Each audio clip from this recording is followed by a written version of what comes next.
সুপ্রভাত বন্ধুরা, আজকের দিনটা সবার ভালো কাটুক ও আপনারা ভালো দিন কাটান এই কামনা করে আমি একটা ছোট মিনি ব্লগ করে আপনাদের সাথে শেয়ার করলাম। আমাদের বাগানের কিছু সবজি নিয়ে এই ছোট মিনি ব্লগটা করলাম। আমি এই পেজে নতুন, কিছু ভুল হলে ক্ষমা করে দেবেন। আমাদের বাগানে কুমড়ো গাছে দেখুন বন্ধুরা, কুমড়ো হয়েছে, ছোট কুমড়ো ধরেছে, তাই আজকে কেটে নিয়ে নিলাম। দেখুন বন্ধুরা, কুমড়োটা কত সুন্দর হয়েছে। কালি পোকা লাগছে।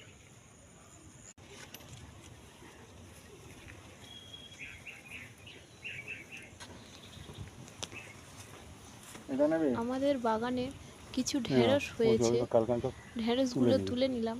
গাছগুলো অনেক আগে হয়েছিল, এখন গাছগুলো আস্তে আস্তে শুকিয়ে যাচ্ছে, তাই ওতে কিছু অল্প ঢেঁড়স হয়েছে তাই তুললাম।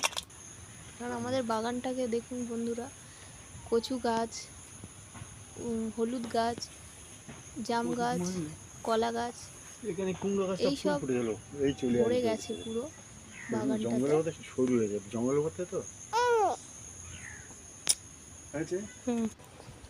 আর এই কলা গাছে কাঁচকলা ধরেছে, এর মোচা খেতে খুবই সুন্দর, তাই মোচাটাকে নিয়ে নিলাম আমাদের বাড়িতে খাবার জন্য। দেখুন বন্ধুরা, মোচাটা খুবই এখন ছোট আছে, এই যে রাখলাম। আর আমাদের পাকা কলা গাছে, আমাদের গাছের পাকা কলা হয়েছে, যেটাকে আমরা কাঁঠালি কলা বলে থাকি।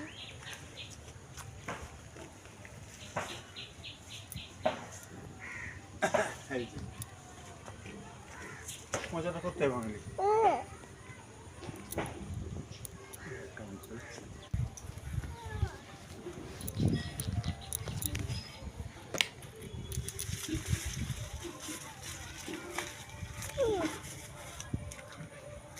কেমন লাগলো জানাবেন কমেন্টে। দেখো আমাদের কচু গাছে কচু ফুল হয়েছে, দেখুন কত সুন্দর হয়েছে কচু ফুলগুলো। আপনারা কি এগুলোকে চেনেন? জানাবেন।